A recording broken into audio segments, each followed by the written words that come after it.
Welcome to episode 159 of EDH Commander Challenge. I'm your host, BT. We are inching closer and closer into the holiday season, which, by the way, hope you guys all finished your Christmas shopping. For the first time ever, I managed to get all my Christmas shopping done during Black Friday weekend. Woo! It only took me over 30 years. And we're also getting to the start very soon of our EDHCC Patreon Tournament. I'm now able to announce the prizes for the tournament. The winner, or winners, depending upon if it's a player and a representative, will receive a foil from the vault, Maze of Ith, a powerful land that can go into just about any deck. Also, I have a pair of foil Solemn Simulacrums to give away at random to the other 7 players who don't manage to win the tournament. Speaking of which, we have 2 players who will meet in round 1 who will face off today in what could be a preview of their tournament matchup. So without any further ado, let's go check out those opening hands. First, in this corner, with an opening hand of an island, mountain, Curiosity, Echo Mage, Leyline of Dissipation, Sakashima the Imposter, Saheeli Sublime Artificer, and his Izzet style general Zara Renegade Recruiter. He is the Perfectionist. This is Phil. Next, in this corner, with an opening hand of a mountain, 2 forests, Magus of the Moon, Urbrask the Hidden, Somberwald Sage, Vexing Shusher, and his Gruul-style general Hans Eriksson. He is Mr. Fetchland. This is Josh.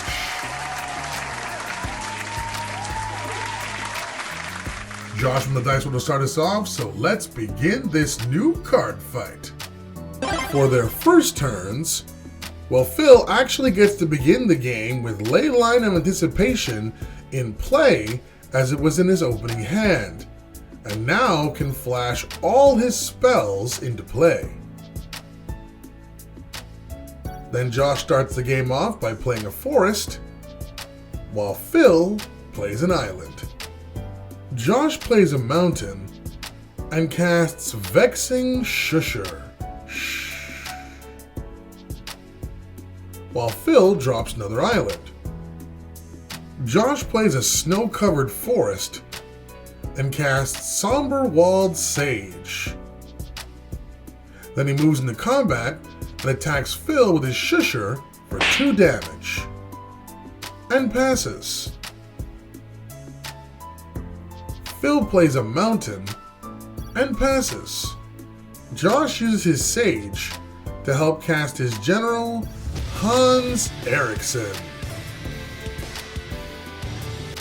And suspicious of how Phil didn't counter the spell, simply passes the turn. During the end step, Phil flashes in his Saheeli Sublime Artificer. Still confident as he can flash in spells, Phil draws and passes as he didn't draw a land. Josh plays a forest and moves into combat, but in response, Phil flashes in Frogify, turning Hans into a 1/1 frog and making him lose all his abilities. This also triggers Saheeli, granting Phil a servo token. Josh instead moves to his second main phase and casts Urbrask the Hidden, and passes. Phil, still being starved for land at this point, casts Rhystic Study. He also gains another servo token that comes in tapped because of Urbrask from his Saheeli, and passes. Josh plays Handweir Battlements and casts Song of the Dryads, turning Phil's Leyline into a basic forest. He also pays a mana to the Rhystic Study, by the way. Then he moves into combat and sends his creatures at Saheeli. Phil uses his servo to block Urabrask, while the Shusher deals 2 damage to Saheeli before Josh passes. Once again, Phil still has drawn no lands. But thanks to Josh for giving him a new land thanks to that Song of the Dryads, he's able to cast Sakashima the Imposter. With its ETB, he makes it a copy of Urabrask and passes.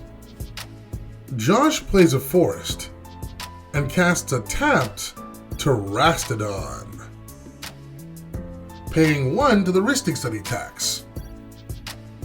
With its ETB, he destroys both his own forest and Phil's Frogify. This grants each player a tapped 3/3 elephant token. And now Hans is back to normal. Josh moves into combat and sends Hans at Phil and his other creatures at Saheeli. With Hans' trigger, he reveals a mountain sadly, but it does go to his hand. Phil has his servo block Urabrask, while Saheeli takes 2 and Phil takes 1 before Josh passes. For Phil's turn, he casts Curiosity, enchanting his Sakashima Urabrask. This also grants him another tapped servo token via Saheeli. Then he moves into combat and attacks Josh with it for 4 damage. Curiosity's effect then triggers, allowing Phil to draw a card.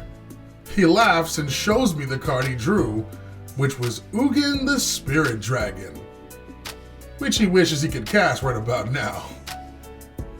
Josh also flashes me a card from his hand, which turns out to be Craterhoof Behemoth. Phil, however, notices my reaction and asks Josh if he has the aforementioned card in his hand, to which Josh simply smiles and pleads the 5th. As a result, with no counters in his hand to deal with it, and a potential other creature coming via Hans' trigger next turn, Phil scoops it up and promises to get payback on Josh in the tournament. Phil started off pretty good, but then suffered from something that happens to me, well, at least in half of the games I've played recently, and that's being mana short. Excluding the Song of the Dryads land he gained from Josh, and his 2 lands from his opening hand, he only managed to draw 1 new land in 7 turns, which includes drawing an extra card from Curiosity. I understand his reasoning for not playing Ristic Study first, as he wanted to gain instant value and protection for Saheeli by playing the Ristic Study after her to get a servo token, but when you're heavily mana short like that, in my opinion he would have probably gained more by slowing down Josh with the Ristic Study tax and having the potential to draw more cards, as opposed to guaranteeing blockers for Saheeli.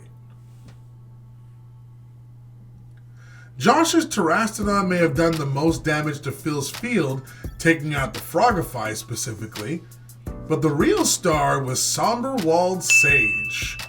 The card is truly the equivalent of a Jeweled Lotus, but for all creatures instead of just your general, and it's reusable. It gave Josh the edge to being able to cast virtually any creature he drew and kept him way ahead of Phil. Agree with our picks? Let us know in the comments down below. Also, if you enjoy our content, consider becoming a patron. Give you access to some sweet extras, like bonus entries for giveaways, entries into our patron exclusive tournaments, your chosen nickname in our EDHCC club member list at the end of each episode, and so much more. Thank you everyone for your continued support. We've recently passed 1,700 subscribers, and we are getting closer and closer to our mega goal of 2,000. Also, if we reach 1,800 before the end of the year, I'll be doing a giveaway for another Maze of Ith, and it'll be open to both subscribers and patrons. It's mostly because my binder's full, and the Maze of Ith needs a nice home. So I'm hoping one of you will take her off my hands and give her a place in one of your decks or your binder. But until next time, stay safe, stay warm, and keep on card gaming. Thanks for watching, guys. Hope you enjoyed this week's episode. If you're a fan of EDH gameplay and you like whether it be 1v1 or multiplayer and you want to be part of the ever-growing Command Your Challenge family, just make sure you smash the subscribe button and notification bell down below. We do weekly videos. Don't forget as well to like, comment, share our videos, but most importantly, enjoy them. On behalf of all of our members here, I'm your host, BT. Feel free to check out all of the videos in the channel. Join our game. It's now your turn. Cheers!